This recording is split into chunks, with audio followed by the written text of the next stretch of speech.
समझते हैं कि मौजूदा बाजार में उनकी रणनीति क्या रहेगी। Sushil ji, good morning. Good morning. देखिए, आपने एक चीज़ कही थी जो पिछली बार मेरी कॉन्वर्सेशन आपसे हुई थी, और अगर मैं सही हूँ तो आपका एक व्यू ये था कि वाइल जो आपका वो 30,000 की कॉल थी वो इंटैक्ट थी, लेकिन एक बार के लिए निफ्टी 22,500 के एरिया को टच करे और बैंक निफ्टी अगर और प्रीवियस लो के करीब आए तो आपको हैरानी नहीं होगी। आप मुझे करेक्ट कर सकते हैं अगर मैं सही, मतलब मैं सही बोल रहा हूँ या नहीं।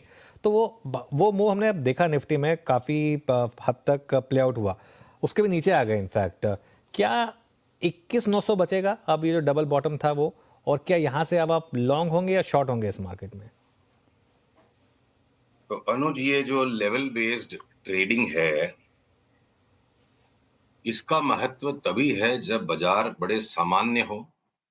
ऐसी असामान्य परिस्थिति में वो सामान्य ज्ञान काम नहीं आएगा।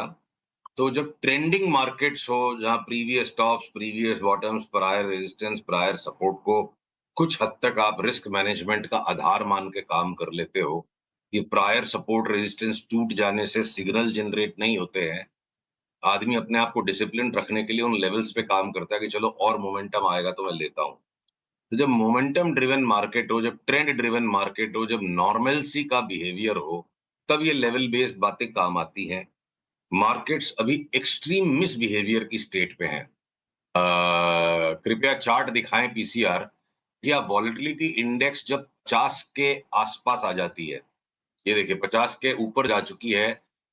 S&P 500 इंडेक्स की वॉलेटिलिटी कल 60 तक चली गई थी, और अगर विक्स इंडेक्स के जो फ्यूचर्स हैं वो ऊपर में 40 तक गए थे फ्यूचर्स। एक पल के लिए अनुज हम उस पुराने मैथ्स को वापस रिविजिट करेंगे जिसके बारे में आपकी मेरी बात ऑन एयर 2020 में हुई थी, जब हमारे इंडिया मार्केट के अंदर में भी इम्प्लाइड वॉलेटिलिटी 300 तक चली गई थी, और आपने मैंने ऑनलाइन ये बात की थी कि 50 के ऊपर जो वॉलेटिलिटी जाती है वो बाजार अनरियल हो जाता है। क्योंकि 50 के ऊपर की वॉलेटिलिटी का मतलब है मार्केट ये इंप्लाई कर रहा है probability of stock prices going below zero is more than zero. Positive probability of negative prices ये इस संसार में संभव नहीं, इसलिए इसको अनरियल मार्केट कहते हैं।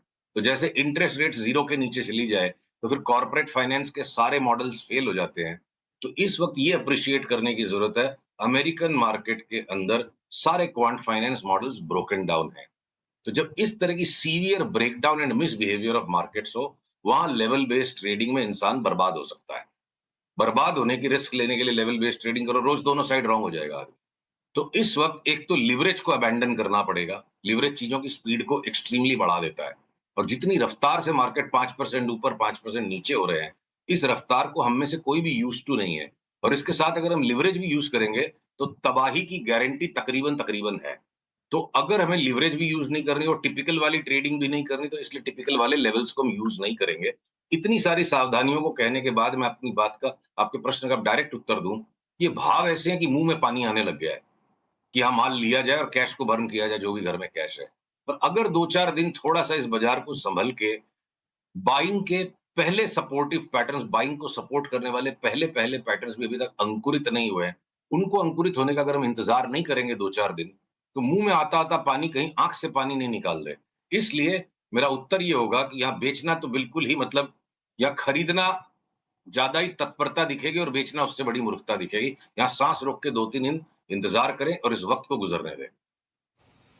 ओके, चलिए, तो अब एक काम करते हैं, फिर स्पेसिफिक्स पर आते हैं। पहले कुछ सेक्टर्स की बात करते हैं। यहाँ पर आपको पहले तो ये एक थोड़ा ग्लोबल मूड माहौल भी अगर आप समझा पाएं कि जिस तरीके के ट्रम्प साहब के टेंट्रम रहे हैं, यूएस मार्केट 52 वीक ऊपर आ गया, नैस्डैक 52 वीक ऊपर आ गया, ये ग्लोबल समीकरण बैठ कैसे रहे हैं इस समय?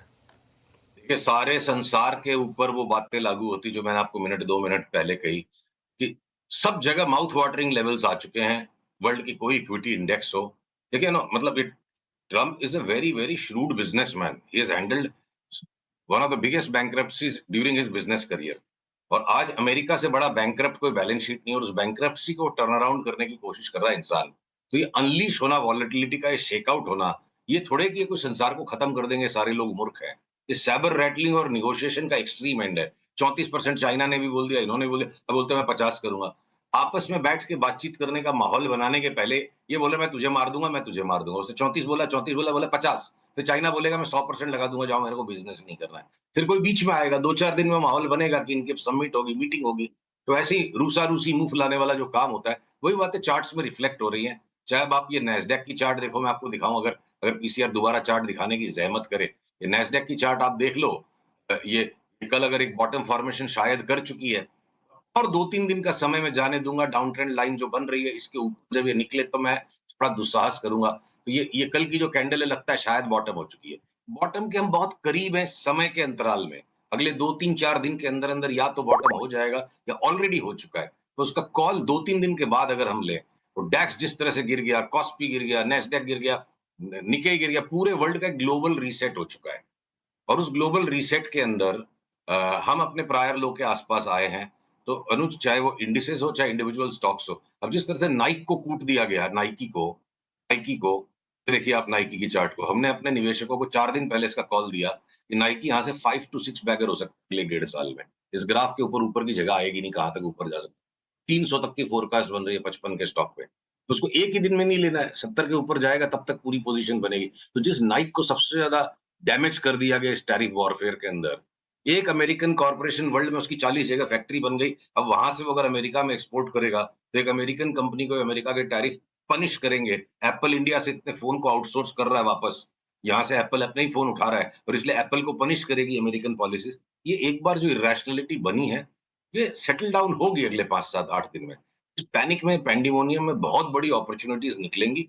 पर अपनी बात को वापस समेटूं, मुंह में जो पानी आ रहा है, अगर थोड़ा-सा सहेज के, संभाल के, इसको सलीके से हम नहीं खाएँगे, तो मुँह से निकलता पानी क्या पता आँख से निकल जाए। बहुत तीखी मिर्चियाँ हैं, तो देख-देख के भी खाना है। अगले 3-4-5 दिन में हो सकता है बाज़ार बहुत बड़ी करवट ले ले और हमें थोड़ा सावधान रह के वॉच करना चाहिए। हम्म। अच्छा, मुझे तो पता ही नहीं था कि नाइकी लिस्टेड स्टॉक है। मैं तो खैर कॉलेज में फेवरेट ब्रांड हुआ करता था, अब तो खैर नहीं है, लेकिन पता नहीं मुझे कि लिस्टेड था ये स्टॉक। अच्छा कि आपने बता दिया। बट सुशील जी, ऐसा कुछ बताइए ना जो यहाँ पे लोग ले सकें, हर कोई तो नहीं ले पाएगा नाइकी। कुछ इंडियन स्टॉक्स बताइए।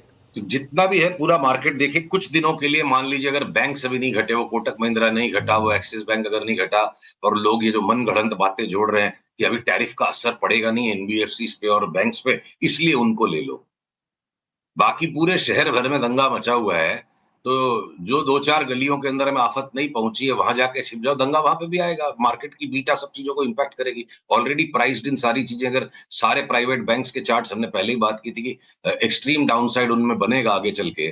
तो जैसे ये टैरिफ वार की सिचुएशन सलटेगी, और वो जो बड़े बड़े बैंकर्स की बातों को लोग अभी इग्नोर कर रहे हैं कि डिपॉजिट साइड में बहुत प्रॉब्लम्स है प्राइवेट बैंक्स में, cost of deposits is sine of big worry, और प्रॉफिट क्रश आ जाएगा अगर प्राइवेट बैंक्स में।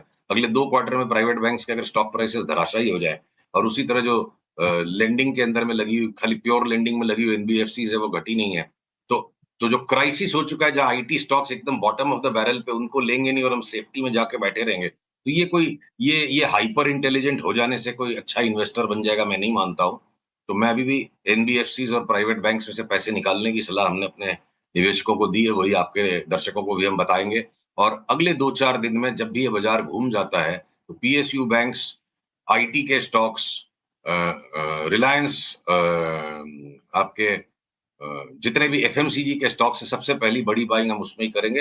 हो सकता है ऑलरेडी बॉटम कल बन चुका, हो सकता है 3-4 दिन बाद बने, और फिर ओवर ए टाइम हम देखेंगे। अब जैसे टेक्सटाइल के अंदर में अगर कोई हमें लगा कि मन में सबने सोच लिया कि टेक्सटाइल में अगर बांग्लादेश, वियतनाम को पनिश किया तो हमारे यहाँ फायदा होगा। मैंने सारी टेक्सटाइल्स की चार्ट को रिव्यू किया, तो जो हिम्मत सिंह का साइडी में हमारा 4 महीने पहले बाई कॉल आया था, अब हायर बॉटम बन गया। उसके सिवा और कोई भी टेक्सटाइल स्टॉक्स में कोई बहुत सस्टेनेबल अप मूव बन जाएगी, ऐसा नहीं दिख रहा है। सब में खाली एक फेक रैली दिख रही है। तो मैं सारांश करूं बात का, न्यूज़पेपर को पढ़कर और अपनी सीमित बुद्धि के ऊपर कल्पना करके प्रोजेक्शन कर लेना फंडामेंटल एनालिसिस नहीं है। ये सिर्फ कल्पनात्मक एनालिसिस है, और कल्पनात्मक एनालिसिस को फंडामेंटल एनालिसिस के लिफाफे में डाल के चलाते रहना बहुत घातक हो सकता है। तो उन बातों में न पड़े, इसीलिए भाव के भी मूवमेंट को देखिए कि मार्केट किन फंडामेंटल्स को प्राइस इन कर रहा है। तो आपका जो प्रश्न है कि क्या लेना है, लेना वही यूजुअल चीजें हैं जिनकी बहुत पिटाई हो चुकी है। खाली उनमें रिवर्सल के कन्फर्मेशन आने दीजिए। भय के वातावरण के अंदर में सबसे ज्यादा सेफ बेट जिसमें इक्वली गुड रिटर्न्स बन जाएगी, वो चाहे आपकी टाइटन हो, चाहे एशियन पेंट्स हो, चाहे हिंदुस्तान लीवर हो, चाहे आपके टाटा कंज्यूमर हो, ये सारी सेफ गुड बेट्स जिनमें सब में 30-40% का अपसाइड है, हम पहले उनको लेंगे। जो आईटी के स्टॉक्स को बहुत ज्यादा क्रश कर दिया गया है, जैसे उनमें रिवर्सल सिग्नल्स कंफर्म होंगे, अब उनमें बड़ी बाइंग करेंगे for playing a new high. जो रिलायंस को बिल्कुल पीट दिया गया, रिलायंस जियो फाइनेंस को बिल्कुल पीट दिया गया है, जो और घटने को रेडी नहीं है, हम उनको लेंगे। और फिर ओवर ए टाइम एक एक करके सारे सेक्टर्स बनेंगे। तो क्या नहीं लेंगे? सीमेंट नहीं लेंगे, क्या नहीं लेंगे? बैंक नहीं लेंगे, प्राइवेट बैंक्स और एनबीएफसी नहीं लेंगे। बाकी जगह पे थोड़ा लार्सन एंड टूब्रो अगर एकदम क्रशिंग पॉइंट पर आ चुका है और कल शायद उसने बॉटम कैंडल भी बना दिया और 2 दिन के बाद मेरे को कंफर्मेशन मिलेगा, तो हम लार्सन एंड टूब्रो लेंगे। टाइम टू टाइम वाली बात है। ओके, चलिए सुशील जी, बहुत बहुत शुक्रिया आज हमारे साथ जुड़ने के लिए और इन सब Yeah. टॉपिक्स पे बात करने के लिए। अगले मंगलवार फिर बात करेंगे आपसे। थैंक यू सो मच इस शो को समेटने का